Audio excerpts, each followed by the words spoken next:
Hello students, this is lecture number 18.1 sequence and series. In this lecture we discuss infinite series, what is series and convergency of series. An expression of the form u1 plus u2 plus u3 plus un up to and so on.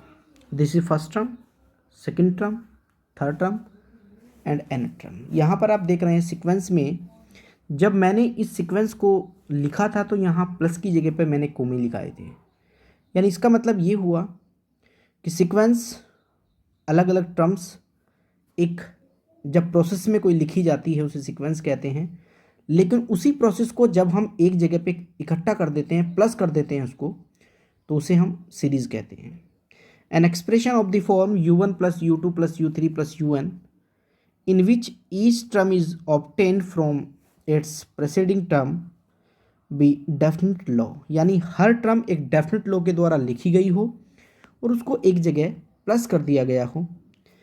इस process को हम sequence कहते हैं, series कहते हैं. यानी हम ये कह सकते हैं the sum of all terms of a sequence is called series. अगर हम सम करें सभी टर्म्स का किसी सीक्वेंस की, उसको हम सीरीज कह सकते हैं. जैसे u1 u2 u3 un is a sequence and u1 plus u2 plus u3 plus un up to and so on summation n very equals to 1 to infinity un is a series. The series are two types, finite series and infinite series. दो तरीके की series होती हैं, एक finite series और एक infinite series. If the number of terms in a series are finite it is called finite series, and if the number of terms in infinite series is infinite, मान लीजिए ये infinite terms हैं, n tends to 1 से लेकर के infinity तक series जा रही है, तो this is called infinite series. तो series are two types, finite and infinite. एक infinite series है जिसके अंदर सारी टर्म्स पॉजिटिव हैं, जितनी भी टर्म्स उसके अंदर हैं वो सभी पॉजिटिव हैं, is called positive term series.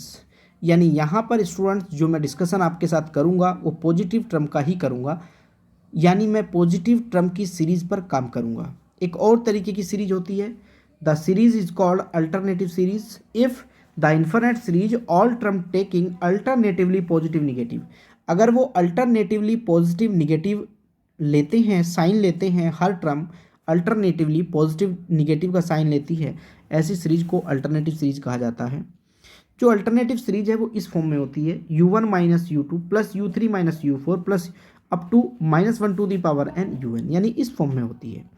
और इसकी टेस्टिंग करने के लिए, इसकी कन्वर्जेंसी चेक करने के लिए एक डेफिनेशन है, एक मैथमेटिशियन हुए हैं लेबनीज, उन्होंने ये मेथड दिया है कि कैसे आप इसकी कन्वर्जेंसी को चेक कर रहे हैं. स्टूडेंट्स अभी मैं पहले इस टाइप की सीरीज पर काम नहीं करूंगा, मैं पहले आपको पॉजिटिव टर्म की सीरीज के बारे में बताऊंगा, और जब ये फिनिश हो जाएगा टॉपिक उसके बाद में यहाँ पर यानी जो अल्टरनेटिव सीरीज हैं उस पर मैं काम करूँगा, यानी उसके बारे में आपको समझाऊंगा. तो स्टूडेंट्स कन्वर्जेंसी ऑफ ए सीरीज़ क्या है, सब लोग ध्यान से सुनिएगा. कन्वर्जेंसी सीरीज़ क्या होती है? An infinite series is said to be convergent. एक इन्फिनिट सीरीज है वो कन्वर्जेंट कहलाएगी इफ द पार्शल सम क्या है? The sum of first nth term, यानी पहली nth टर्म का सम निकाल दीजिए, उसे पार्शल सम कह रहे हैं. Of the infinite series approach to a finite number. इसका मतलब क्या हुआ स्टूडेंट्स? अगर मैं किसी भी इन्फिनिट सीरीज का जो पॉजिटिव टर्म की सीरीज होती है, पॉजिटिव टर्म की सीरीज के फर्स्ट nth टर्म का सम निकाल दूं और उस सम को n टेंस टू इन्फिनिटी पर अप्रोच कराऊं, वो एक फाइनाइट और यूनिक वैल्यू दे जाए, एक यूनिक लिमिट दे जाए, तो यूनिक लिमिट दे जाए तो series is convergent, otherwise the series divergent. Students ध्यान से सुनिए एक बार फिर से. अगर मेरे पास कोई भी इन्फिनिट सीरीज है और मैं उसकी फर्स्ट nth टर्म का सम निकाल दूं, फर्स्ट nth टर्म का सम जिसे कि पार्शल सम Sn से डिनोट किया जा रहा है, अगर S n n tends to infinity पर किसी भी फाइनाइट और यूनिक नंबर को अप्रोच कर जाए और वो यूनिक जो नंबर आ रहा है वो फाइनाइट और यूनिक है तो series is convergent, otherwise the series divergent. यानी अगर वो प्लस इन्फिनिटी माइनस इन्फिनिटी को अप्रोच कर जाता है तो सीरीज डाइवर्जेंट होती है। और अगर सीरीज ना तो कन्वर्जेंट हो और ना ही डाइवर्जेंट हो, मतलब वो जो फाइनाइट नंबर है वो यूनिक ना आए, एक से ज़्यादा नंबर आ जाएं, तो it is called oscillatory series. तो ऐसी सीरीज को हम ऑक्सीलेटरी सीरीज कहते हैं। तो स्टूडेंट्स, कोई सीरीज ना तो किसी फाइनाइट यूनिक नंबर को कन्वर्ज करती है और ना ही वो प्लस माइनस इन्फिनिटी की तरफ जाती है, तो जो ऐसी सीरीज कहलाएगी वो ऑक्सीलेटरी सीरीज कहलाती है। Test the convergency of the infinite series. हम किसी इन्फिनिट सीरीज की कन्वर्जेंसी चेक करेंगे। कैसे हमने चेक किया उसके लिए हमने समझा। अब स्टूडेंट ध्यान से सुनिएगा मेरी बात। अगर मान लीजिए हम ये कह रहे हैं कि पार्सल सम जो फर्स्ट nth टर्म का है वो एक फाइनाइट नंबर दे दे, तो सबसे पहले तो मुझे यही समझना होगा, मुझे ये जानना होगा कि पार्सल सम मैं कैसे निकालूं फर्स्ट nth टर्म का। मैंने जब 11th-12th क्लास में पढ़ा तो मैंने वहाँ दो सीरीज़ पढ़ी जिनका पार्सल सम मुझे आता है। एक होती है AP यानी अर्थमेटिक प्रोग्रेशन और दूसरी होती है GP यानी ज्योमेट्रिक प्रोग्रेशन। तो अगर अर्थमेटिक प्रोग्रेशन में कोई सीरीज़ है तो मैं उसका पार्सल सम निकाल सकता हूँ, और ज्योमेट्रिक प्रोग्रेशन में कोई सीरीज़ है तो मैं उसका भी पार्सल सम निकाल सकता हूँ। इसके अलावा मैंने एक सीरीज और पढ़ी HP harmonic progression, but harmonic progression is the reciprocal of AP, वो AP की ही रेसिप्रोकल होती है। तो यानी अर्थमेटिक प्रोग्रेशन और ज्योमेट्रिक प्रोग्रेशन से ही मेरा काम चल सकता है। बट सारी सीरीज AP और GP तो नहीं होंगी, उसके अदर देन जो सीरीज आ जाएंगी फिर उनके लिए मुझे क्या करना है, इसके लिए भी मुझे समझना पड़ेगा। यानी मैं केवल और केवल AP और GP इन दो सीरीज का ही केवल सम फाइंड कर सकता हूँ। फर्स्ट nth टर्म का जो पार्सल सम आएगा मैं केवल इन दोनों का ही निकाल सकता हूँ। इसके अलावा मैं इन दोनों के सम के अलावा किसी का सम नहीं निकाल पाऊँगा, इसलिए मुझे इसके अलावा भी कुछ सोचना पड़ेगा। यानी मैं ये काम कर तो सकता हूँ कि पार्सल सम निकालूँ AP का सम मुझे आता है, GP का सम मुझे आता है, दोनों पर मैं काम कर सकता हूँ। लेकिन जब मेरे पास उन दोनों के अलावा कोई सीरीज़ आएगी तो तब मुझे क्या करना है, मुझे इस पर भी विचार करना पड़ेगा। तो तीन तरीके के यहाँ हमने पढ़े हैं, कन्वर्जेंट, डाइवर्जेंट और ऑक्सीलेटरी। एक एग्जांपल लेते हैं, test the convergency of infinite series. मुझे इस इन्फिनिट सीरीज की कन्वर्जेंसी चेक करनी है। अगर आप देखें तो 1 + 3 + 5 + 7 यानी फर्स्ट टर्म A है 1 यानी के, और D इज़ 2 कॉमन डिफरेंस, तो दिस इज AP। ये अर्थमेटिक प्रोग्रेशन है और अर्थमेटिक प्रोग्रेशन का मैं सम का फॉर्मूला जानता हूँ, यानी n/2 2A + n-1 × D। This is the partial sum of first nth term. तो द सम इज n²। अगर मैं Sn को n टेंस टू इन्फिनिटी पर अप्रोच कराऊँ तो n² इन्फिनिटी को टेंस करेगा, यानी ये डाइवर्जेंट आ रहा है। इसका मतलब ये हुआ कि कोई भी अगर मेरे पास सीरीज़ है जो अर्थमेटिक प्रोग्रेशन में है तो उसका पार्सल सम करने के बाद मैं n टेंस टू इन्फिनिटी पर अगर अप्रोच करवाऊँ और वो मुझे फाइनाइट नंबर नहीं देता तो वो डाइवर्ज कर जाता है। तो ये डाइवर्ज कर गया है। अगर ये फाइनाइट नंबर आ जाता और ये नंबर यूनिक भी होता तो ये कन्वर्ज कर जाता। तो इसका मतलब अर्थमेटिक प्रोग्रेशन में मैं ये डेफिनेशन यूज़ करके अपनी इन्फिनिट सीरीज की कन्वर्जेंसी को चेक कर सकता हूँ। इसके बाद मैंने ज्योमेट्रिक प्रोग्रेशन की बात की थी, तो मैंने ज्योमेट्रिक प्रोग्रेशन के बारे में भी सोचा। अगर ज्योमेट्रिक प्रोग्रेशन है तो मुझे क्या करना है। मान लीजिए पॉजिटिव टर्म की कोई UN सीरीज है, समीशन UN, कोई भी इन्फिनिट सीरीज है जो पॉजिटिव टर्म की है, ये कन्वर्जेंट होगी और डाइवर्जेंट होगी। ये कन्वर्ज करेगी और डाइवर्ज करेगी। कब कन्वर्ज करती है, कब डाइवर्ज करती है, एक बार समझिए सब लोग। मैंने पार्सल सम निकाला Sn का, इसका पार्सल सम होता है first term A × 1 - r⁴n/1 - r। If यदि r is less than 1, r is the common ratio. अगर मेरी सीरीज का कॉमन रेशियो r1 से छोटा रहता है तो मुझे ये डेफिनेशन लगानी चाहिए, और अगर 1 से बड़ा रहता है तो मुझे ये डेफिनेशन लगानी चाहिए। अब चाहे मैं दोनों में से कोई भी डेफिनेशन लगाऊं, बट इसकी जो वैल्यू है n टेंस टू इन्फिनिटी पर फाइनाइट नंबर को अप्रोच करे। स्टूडेंट्स ध्यान दीजिए, इसकी जो वैल्यू है, जो मेरी nth टर्म का सम बन के आया फर्स्ट nth टर्म, जिसे मैं पार्शियल सम कह रहा था ज्योमेट्रिक प्रोग्रेशन में भी, उसकी जो वैल्यू है n टेंस टू इन्फिनिटी पर किसी फाइनाइट नंबर को अप्रोच करे। अगर वो फाइनाइट नंबर को अप्रोच कर जाती है तो अब मेरी सीरीज कन्वर्ज होगी, इस r के ऊपर डिपेंड करेगी। कब? जब ये कॉमन रेशियो r 1 से छोटा होगा। अगर ये कॉमन रेशियो 1 से बड़ा होता है तो सीरीज डाइवर्जेंट कहलाएगी, और ये कॉमन रेशियो r 1 के बराबर हो जाता है तो ये ऑक्सीलेट करेगी। यानी इसका मतलब ये हुआ कि कॉमन रेशियो 1 से छोटा तो सीरीज कन्वर्जेंट होगी, कॉमन रेशियो 1 से बड़ा तो सीरीज डाइवर्जेंट होगी, और कॉमन रेशियो r के बराबर 1 के बराबर तो ये ऑक्सीलेट करेगी।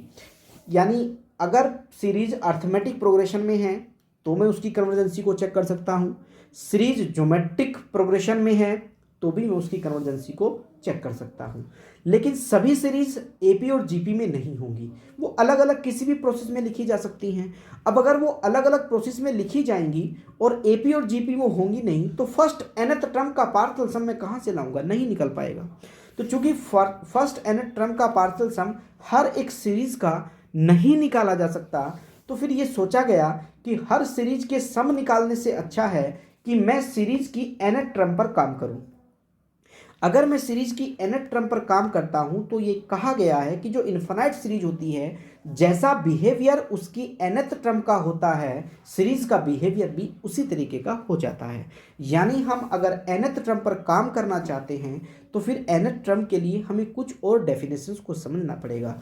इसका मतलब अगर सीरीज का मैं सम नहीं निकाल पा रहा हूँ, यानी मेरी सीरीज एपी और जीपी में नहीं है, तो मैं पार्शियल सम पे की जगह पे फिर nth टर्म पर जाऊंगा। तो एक ज्योमेट्रिक प्रोग्रेशन का पहले एग्जांपल ले लेता हूँ। ज्योमेट्रिक प्रोग्रेशन में मैं देखूँ तो मेरी सीरीज 1/2 1/2 का स्क्वायर 1/2 की क्यूब देखूँ तो ज्योमेट्रिक प्रोग्रेशन में है, ए की वैल्यू 1 हो गई है और जो आर की वैल्यू है वो 1/2 है। बट मैंने देखा जो n टेंस टू इन्फिनिटी पर अगर मैं पार्शियल सम निकालूं तो वो 2 एक फाइनाइट नंबर आ गया है। चूंकि ये फाइनाइट है तो इसके ऊपर डिपेंड करेगा कि जो मोर ऑफ r है वो 1/2 यानी 1 से छोटा है, और 1 से छोटा होता है कॉमन रेशियो, तो सीरीज कन्वर्जेंट हो जाती है। सिमिलरली एक और एग्जांपल मैंने दिया, वहाँ पर 1/3 का स्क्वायर, इसमें भी जो कॉमन रेशियो आएगा 1/3 आ जाएगा, तो ये भी सीरीज कन्वर्जेंट है। बट अगली सीरीज को मैं देखूँ तो वो डाइवर्जेंट है, क्योंकि उसमें कॉमन रेशियो r जो है वो 3 आ रहा है, जो उनसे बड़ा होता है। या फिर अगर मैं पार्शियल सम इसमें निकालूंगा, पहले उसको चेक करूंगा, तो वो भी इसमें एग्जिस्ट नहीं करेगा, इसीलिए मैं कह सकता हूँ सीरीज डाइवर्जेंट है। लेकिन मैंने फिर वही बात कही कि मैं nth टर्म पर अगर काम करूं तो फिर मुझे क्या करना होगा। तो स्टूडेंट ध्यान से सुनिए, मेरे पास एक फंडामेंटल थ्योरम है। ये फंडामेंटल थ्योरम क्या कह रही है आप उसको ध्यान से सुनिएगा। तो फंडामेंटल थ्योरम क्या कहती है, सुनिए। फंडामेंटल थ्योरम है नेसेसरी कंडीशन फॉर कन्वर्जेंसी, यानी ये नेसेसरी कंडीशन है कन्वर्जेंसी की। थ्योरम का जब स्टेटमेंट कभी लिखा जाता है तो वो नेसेसरी एंड सफिशिएंट दोनों हो सकते हैं, यानी एक काम के होने से दूसरा हो जाता है और दूसरे के होने से पहला हो जाता है। This is the necessary and sufficient condition, but it is necessary condition not sufficient. इसका क्या मायने हैं उसको समझिए। तो पहले मैं पूरी थ्योरम को एक्सप्लेन कर रहा हूँ एक एक चीज़ को, उसके बाद लास्ट एक नोट करके मैंने लिखा है नेसेसरी कंडीशन को, उसको भी एक्सप्लेन करूँगा, और अगली एक वीडियो में मैं इस थ्योरम के स्टेटमेंट को वेरीफाई करके दिखाऊंगा कि मैं ऐसा क्यों कह रहा हूं और ऐसा क्यों हो रहा है। नेक्स्ट वीडियो में हम इसको वेरीफाई करेंगे। तो यहाँ पर अगर मैं फंडामेंटल थ्योरम को समझूं तो कोई भी पॉजिटिव टर्म की मेरे पास एक इन्फिनाइट सीरीज है, ये मेरे पास समीशन un कोई भी इन्फिनाइट सीरीज है जो पॉजिटिव टर्म की है। तो पॉजिटिव टर्म की कोई भी एक इन्फिनाइट सीरीज un है, तो मैंने ये कहा इट इज़ नेसेसरी इफ़ अगर n टेंस टू इन्फिनिटी पर मैं उसकी nth टर्म को, मैं अब पार्शियल सम की बात नहीं कर रहा हूँ, अब मैं un ले रहा हूँ, sn नहीं ले रहा हूँ। sn is the first nth term का partial sum, un is the nth term of the series. किसी भी इन्फिनिट सीरीज की जो nth टर्म होती है उसे मैं un कह रहा हूँ, तो अब मैं nth टर्म की बात कर रहा हूँ। तो यानी ये nth टर्म है।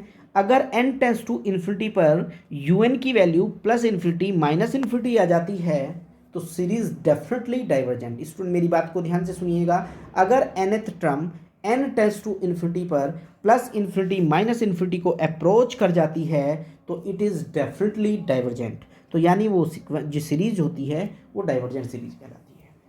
आगे चलते हैं, मैं एक्सप्लेन कर रहा हूँ अभी इसको। नेसेसरी कंडीशन क्या है उसको समझाऊंगा, फंडामेंटल थ्योरम क्या कह रही है उसको समझाऊंगा। अभी एक एक स्टेप को एक्सप्लेन कर रहा हूँ। तो मैंने कहा nth term n tends to infinity पर अगर जीरो की तरफ टेंस करती है, वो इन्फिनिटी की तरफ टेंस करती है, तो सीरीज डेफिनेटली डाइवर्जेंट होती है।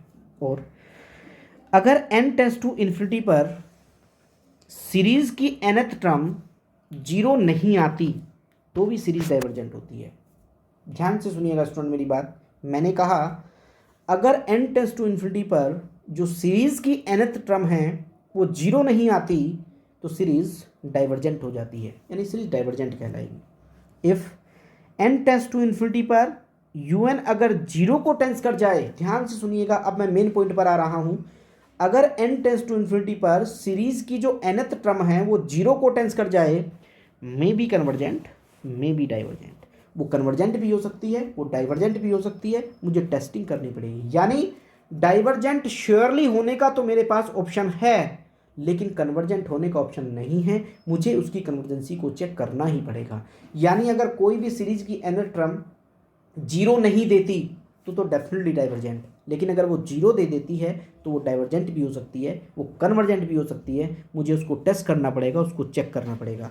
एक नोट में मैंने लिखा है स्टूडेंट्स, इस नोट को आप ध्यान से सुनिएगा और फिर इस नोट को जो मैं यहाँ पर कह रहा हूँ, इस नोट को हम वेरीफाई करेंगे नेक्स्ट एक वीडियो के अंदर। तो जो नेसेसरी कंडीशन जो फंडामेंटल थ्योरम कह रही है, अब मैं उस नोट में डिस्कस कर रहा हूँ। If summation u n is convergent, अगर समीशन यू एन यानी nth term of this series converge कर गई, then limit n tends to infinity u n equals to zero. Student ध्यान से सुनिएगा, कन्फ्यूजन है थोड़ा सा। अगर समीशन यू एन कन्वर्ज कर गया तो n टेंस टू इन्फिनिटी पर यू एन जीरो होता है, बट अगर u n n tends to infinity पर जीरो हो गया तो ऐसा कोई जरूरी नहीं है कि सीरीज कन्वर्जेंट ही होगी, वो डाइवर्जेंट भी हो सकती है। लेकिन अगर कोई सीरीज की nth टर्म कन्वर्जेंट होती है तो वो definitely n tends to infinity पर जीरो को कन्वर्ज करती है। लेकिन फिर मैं कह रहा हूं ये सफिशिएंट नहीं है, केवल नेसेसरी कंडीशन है। यानी कन्वर्जेंट होने से summation u n n tends to infinity पर जीरो की तरफ कन्वर्ज करता है, लेकिन अगर समीशन किसी का यू एन यानी nth term of the series n tends to infinity पर अगर जीरो को अप्रोच कर जाए तो जरूरी नहीं है कि सीरीज कन्वर्जेंट ही होगी, वो सीरीज डाइवर्जेंट भी हो सकती है। यानी मुझे उसकी टेस्टिंग करनी पड़ेगी। अब स्टूडेंट्स ऊपर की टेस्टिंग तो मेरे पास फेल हो गई थी सारी, क्योंकि ना तो मेरी सीरीज एपी है ना जीपी है, मैं उस पर काम नहीं कर पा रहा हूं। तो सीरीज की nth टर्म पर काम कर रहा हूं। यहां फंडामेंटल थ्योरम में मैंने ये समझ लिया कि अगर सीरीज की nth term n tends to infinity पर जीरो वैल्यू नहीं देती तो वो डाइवर्जेंट है, लेकिन अगर जीरो दे देती है तो वो डाइवर्जेंट भी हो सकती है, कन्वर्जेंट भी हो सकती है। मुझे टेस्टिंग करनी पड़ेगी। इसका मतलब मुझे टेस्ट करने के लिए और टेस्ट चाहिए, और मुझे कोई ऐसे टूल चाहिए जो इस nth टर्म की टेस्टिंग करके मुझे बता सके कि सीरीज कन्वर्जेंट हो रही है। यानी कन्वर्ज करने के लिए या डाइवर्ज करने के लिए मुझे आगे कुछ प्रोसेस को फॉलो करना पड़ेगा। तो नेक्स्ट वीडियो में मैं यही डिस्कस करने वाला हूँ कि अगर यहाँ तक हम आ चुके और सीरीज की कन्वर्जेंसी को टेस्ट नहीं कर पा रहे हैं, नहीं बता पा रहे हैं कि सीरीज कन्वर्जेंट है या डाइवर्जेंट, तो इसके लिए हमें लास्ट वीडियो को देखना पड़ेगा। लास्ट वीडियो में क्या हम करते हैं कि सीरीज कन्वर्जेंट हो जाए, नेक्स्ट वीडियो में समझिएगा। Thank you very much students, thank you very much.